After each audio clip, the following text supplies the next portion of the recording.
Hej, og velkommen til en hurtig gennemgang af vores budgetark. Excel-filen består af 3 dele. Den første her er kalenderen, hvor man definerer sin horisont, og hvor man kan inputte forskellige beløb på specifikke datoer, og så summere det op per frekvens, f.eks. per dag, eller per uge, eller per måned. Det gør man inde i frekvensen, hvor man har en tabel, og så fra hver række i tabellen kan angive et beløb med en fast frekvens over tid. Og her kan du også linke din kalenderkolonne inden for kalenderen. Og så er der cashflow, som er et dashboard, der summerer det hele op. Vi skal starte inde i kalenderen, fordi vi skal starte med at definere vores horisont. Det vil sige, hvor lang tid ud i fremtiden vi kigger, og det er relevant i forhold til at holde filen inden for en begrænset mængde, så det ikke bliver for stort og for langsomt simpelthen. Jeg har bare taget 26 til 27 i år, og så trykker man på opdatere horisont. Og så får man en lille besked ved, at kalenderen er opdateret, kolonner er ryddet og brugerdata gendannet på de korrekte datoer. Kalenderen er bygget op sådan, at vi har datoer, måneder og dag på ugen, dag i måneden, helligdage og så ugedag. Og her kan vi begynde at lave nye kolonner fra. Så kan man bruge de her slicer her til at filtrere dataen ned. Nu holder jeg musen inde, og så er det for eksempel kun januar til marts, vi ser. Lad os bare sige, marts vil vi gerne se her. Og grunden til, at vi har lavet kalenderen som en tabel her, er, at man kan tilføje kolonner ind i den, som kan akkumulere på en større detaljegrad, så at sige. Så hvis vi for eksempel siger, at vi har en fyr, der hedder Jens i vores lille firma, og han for eksempel får en løn, men den er forskellig over tid, og vi gerne vil angive det på datoer. Han har kun arbejdet for os som konsulent eller whatever i denne her onsdag den 4. Så der skulle vi give ham 15.000. Og der var også den fredag her, den 13., som, det var tilfældigt, der skulle vi også give ham penge. Og siden det er fredag den 13., så lad os give ham en ordentlig sum, så vi ruinerer os fuldstændig på det. Det gemmer vi lige til senere. Nu går vi over i frekvensen, og så leger vi lidt med den. For det vi skal gøre i frekvensen, det er, at vi skal have noget indtægt, så vi kan give Jens den løn. Lad os sige, at vi har en gruppe, der bare hedder indtægt. Det kan man ændre, som man har lyst til. Nu er der defineret en gruppe, der hedder indtægt, fordi man skriver det ind. Og posten, det er noget salg, og vi får 50.000. Det skal selvfølgelig være positivt, fordi vi får det. Når vi har angivet beløbet, så skal vi angive en gentagelse, altså hvornår det angivede beløb skal udbetales eller fratrækkes. Der står heroppe, hvordan man kan bruge dem, og hvad de betyder. En gang er jo bare en gang på en bestemt dato. Dagligt er, som det lyder, at den gentager noget dagligt. Ugenligt igen. Månedligt, det er på en bestemt dag. Så er der sidste hverdag, eller sidste bankdag i måneden, og så er der en årligt, hvor man kun definerer året. Lad os sige, at vi skal have en bestemt dag i måneden, og lad os sige, at det er den 15. Så angiver vi det herover. Vi starter den første i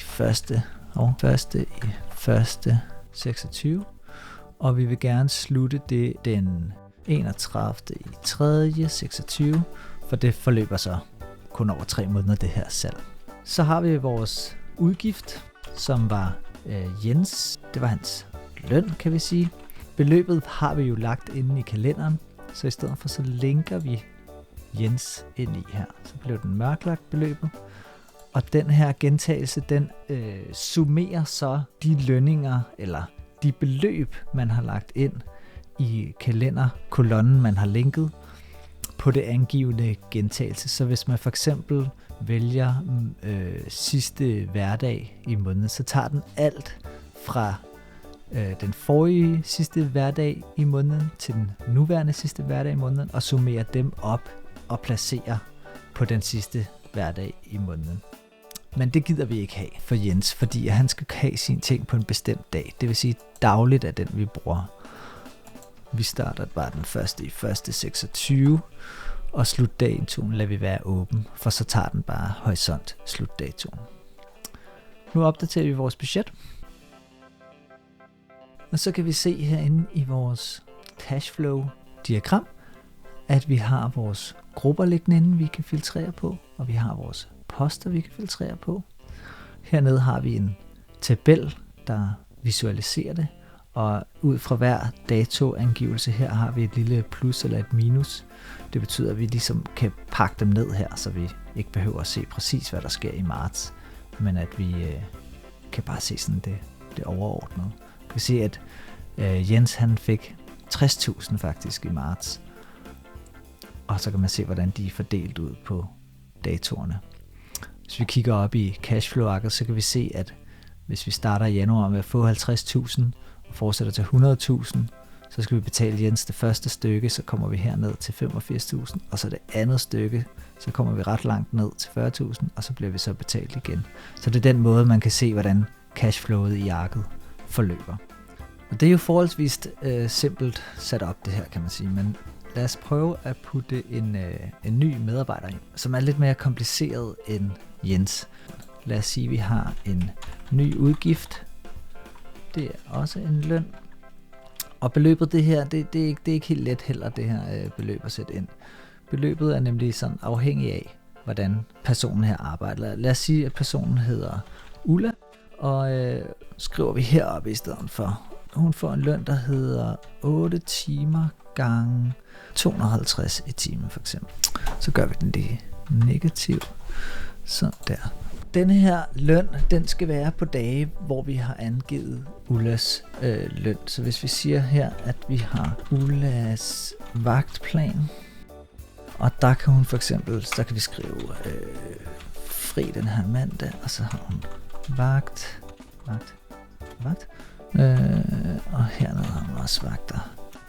Når jeg bare skriver en V, så kommer den på. Her er hun syg, og her har hun vagt igen. Så lægger vi til heroppe, at det her, det er, når hun har vagt. Når hun er syg, så skal vi kun give 50% for eksempel af hendes løn.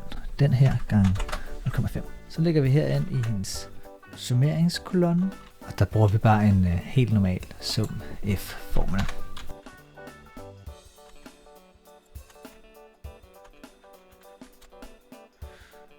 Så kan vi se her, at hvis Ulla for eksempel er syg, så kommer der den her ind, og hvis hun har en vagt, så kommer der den her ind. Så kan vi også ændre hendes vagt, fordi den her torsdag, der var hun alligevel ikke på vagt, der var hun syg i stedet for, og så skifter den til 1000. Når så vi går ind i vores frekvens, så siger vi, det her, det er Ullas. Det var Ullas den her summer. Og den her, det er altså så sidste bankdag i måneden, hvor Ulla hun får udbetalt sin løn. Det er fra den 1.1.26 og bare ud i det, vi har gjort. Så opdaterer vi budgettet.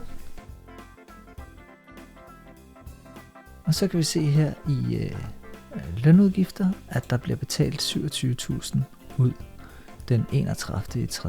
Hvis vi så går ind i kalenderen og siger i februar, der havde Ulla altså også nogle vagter. Hun havde også en vagt den her mandag, og hun havde den og den og den og den der havde hun også. Det er jo rundt regnet 10.000. Så går vi ind i.